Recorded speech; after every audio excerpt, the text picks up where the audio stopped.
I'm here in Medjugorje and I'm with, what's your name? Catherine. And you? Darren. Nice to meet you both. And how often have you been in Medjugorje? I've been here since 1998, and now we live here. I came the 31st of March this year, and I was here for March, April, May, and the whole of June. I went home the last day in June. A great gift from the gospel, and then I live in Ireland, and then I came back on the 29th of August, and I'm here, please God, on the end of October. And why do you come all the time back here?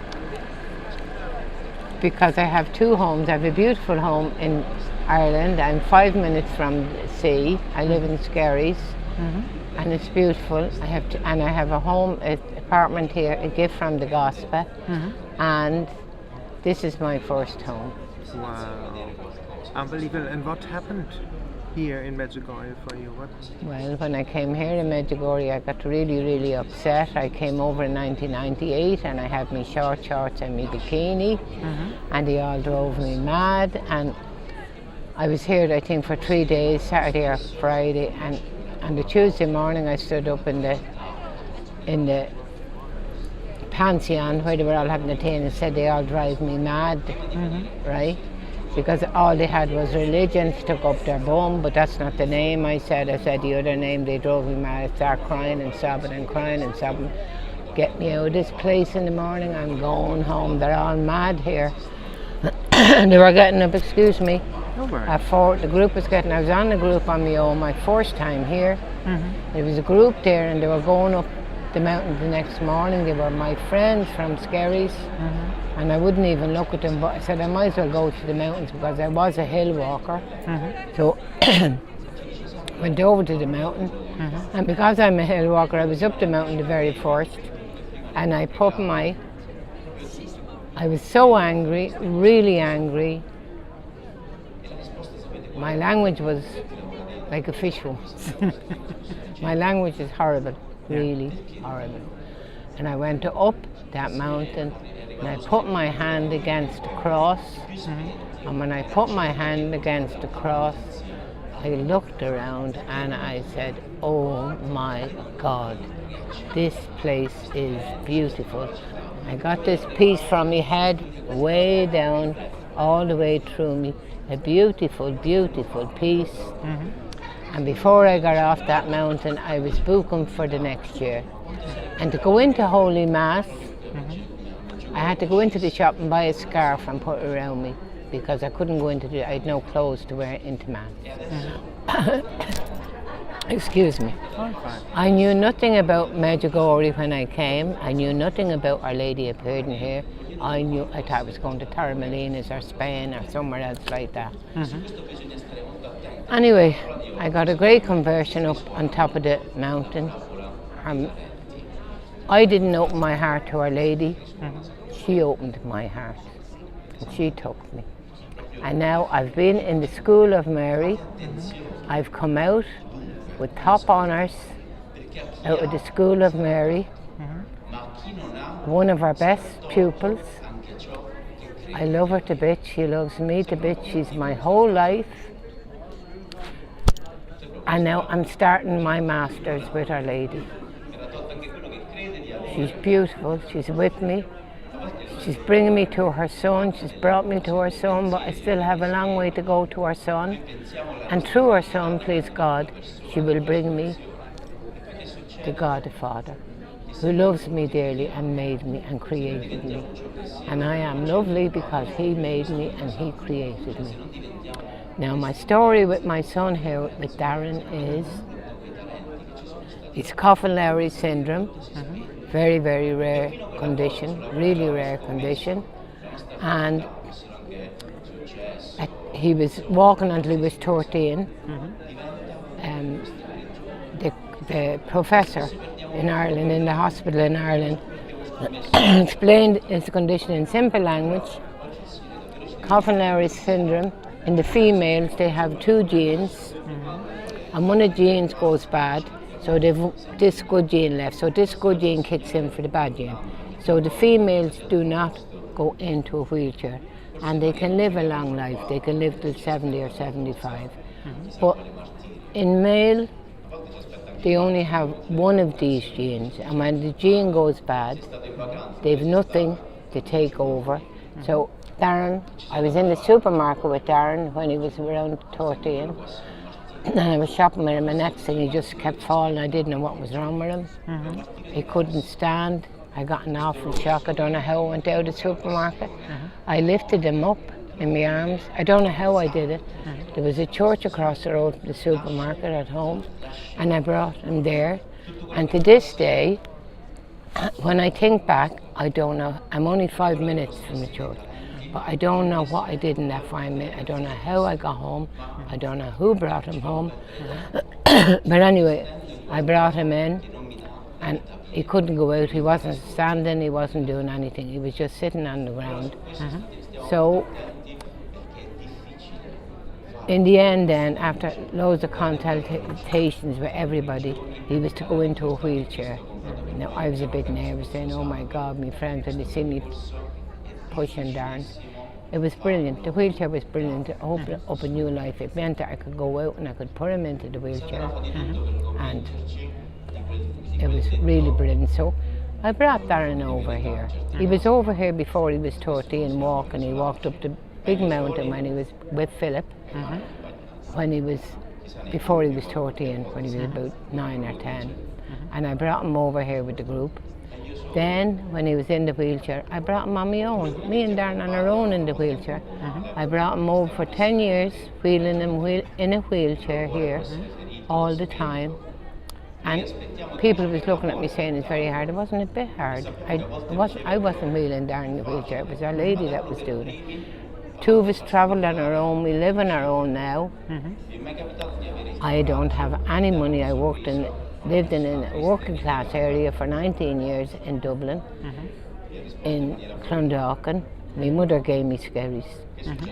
And I lived in I had no money for an apartment, for no money. Now Darren and I have an apartment in my name in the Irish house. How beautiful. And it's another gift from the gospel. She had great plans for Darren, and she had great plans for me. And I'm only so sorry that I always had her in my heart.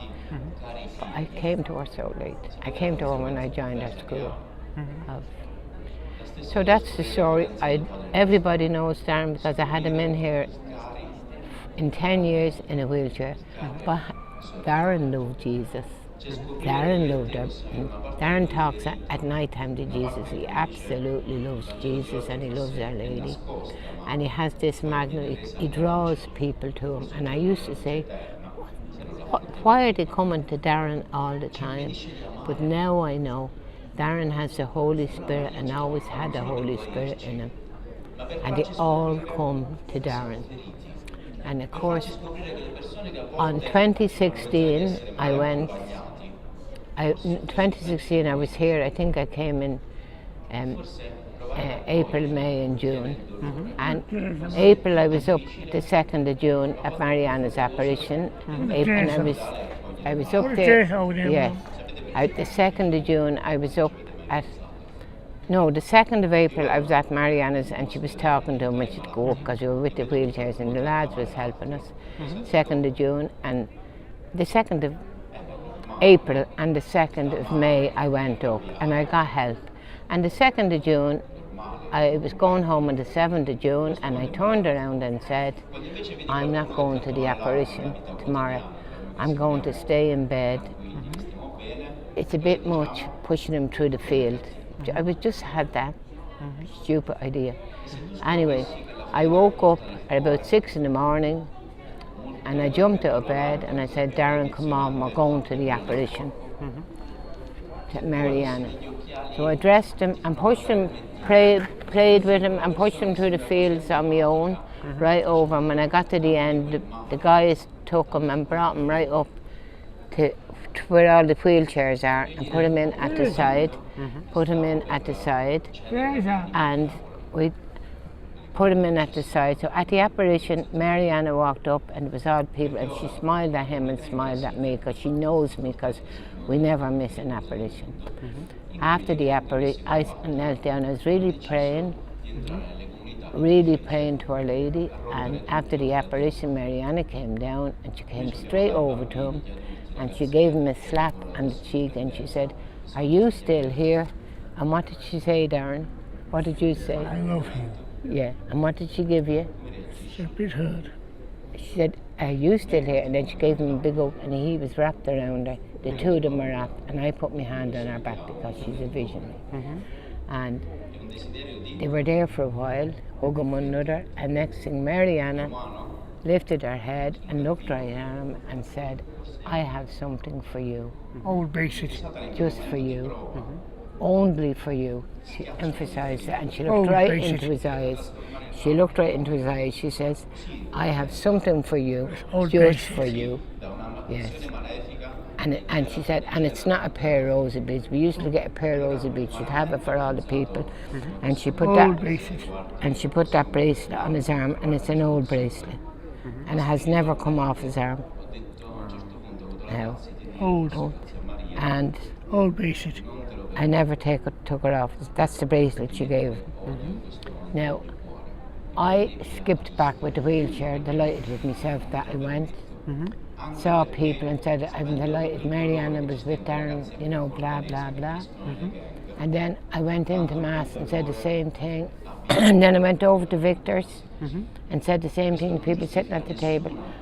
I'm so glad I went to the apparition because Mariana took great attention to Darren and me. So that was it. That was the 2nd of June. I went home on the 9th of June. 7 days after. Yeah, and 7 days after I went home. Now in my in my house, I've no front garden. I've a lane, and you just come to the house. I open the door, and my house is so small. The sofas, I have to dismantle the wheelchair on the road before I lift it into the house. And what I do is Darren had a headdress, straps on his shoulders, straps on his chest, straps across here, right? He didn't just have straps, he was strapped everywhere into his wheelchair. And his condition is getting, his condition I had to get very, very sick and very old with it. Very. Now, so what I do at the door, I open my front door, open it, I take Darren's straps off, all the straps, and say, "Go, Darren," and he drops down on his hands and knees. He's done this for 10 years. Dropped down on his hands and knees like a little rabbit. He didn't sit up, he didn't stand up, he didn't do anything. Go around the house on hands. So that was fine, we didn't mind that. So I was there the next day, I think it was the next day, I was sitting on the sofa and he was there in front of me, on the floor in front of me. And he looks at me and he said, "Toilet, Mammy?" I said, you want to go toilet? And he said, "Yes." Now what I do with the toilet with Darren, I get his t-shirt and I wrap it around my hand like this. And I walk like this into the toilet. And I don't have to lift him on the toilet. He's all the bars, he's everything. He lifts himself up and sits on the toilet like a girl. And I, you know. So he said to me, "Toilet, Mammy." I got up off the sofa to go over to him, to take his t-shirt or whatever he was wearing, to wrap it around my hand, and he put his hand up. And I knew immediately, my heart gave it a skip. I took his hands, he stood up, and he walked into the toilet. I left him in the toilet, praise be Jesus and Mary. He had a beautiful carer there at the time, a big tall man. He baths him. Darren has never wiped his bum. To this day he hasn't wiped his bum, he hasn't washed his teeth, right? Puts his clothes on back to front, shoes on the wrong way. But this man, who's a beautiful man, he came on Saturday and he brought him in for his shower, washed his teeth, done all kinds of things. And he knew we were going to Mass. We always go to Mass every day. And the next thing, He got him all ready. I said nothing to the man. I said nothing to my family. I said nothing to nobody. But I knew. And we went to the front door. The man says, come on, Darren. He got the wheelchair outside the door. He put the wheelchair all together for him.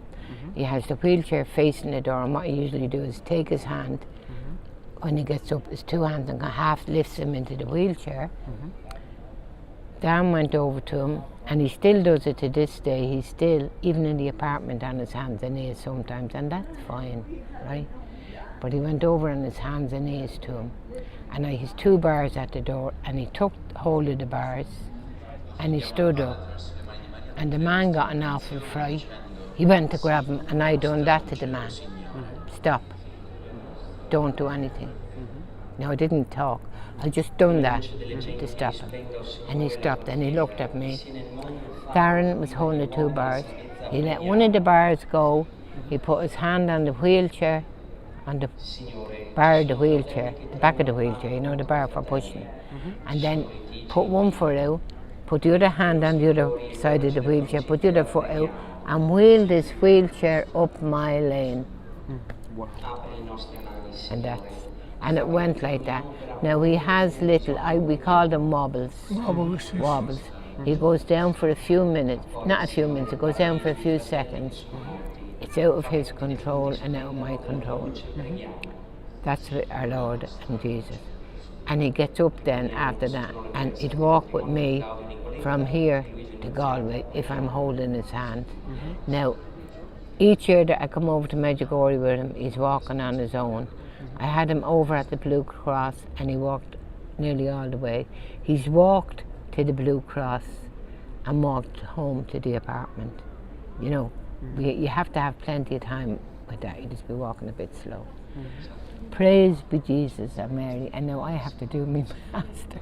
Beautiful. I have to do my masters for our Blessed Mother. You will do it. And what would you tell I people? will. Why is Medjugorje so special? Why should they come here? Because Our Lady is definitely here. She's here, she's everywhere. And she's drawing everybody to her Son, and she's drawing everybody to her. And you can feel Our Lady. You can feel the love of Our Lady. And sometimes you feel the tears of Our Lady as well. You think of Ireland now. You know, Ireland will come back, but when you think of Ireland at the moment, I'd say Our Lady is crying. But we will intercede here for Ireland, no? But Yeah, everybody should say it. I try to say a rosary every day for Ireland, you know. thank you for this beautiful interview. No.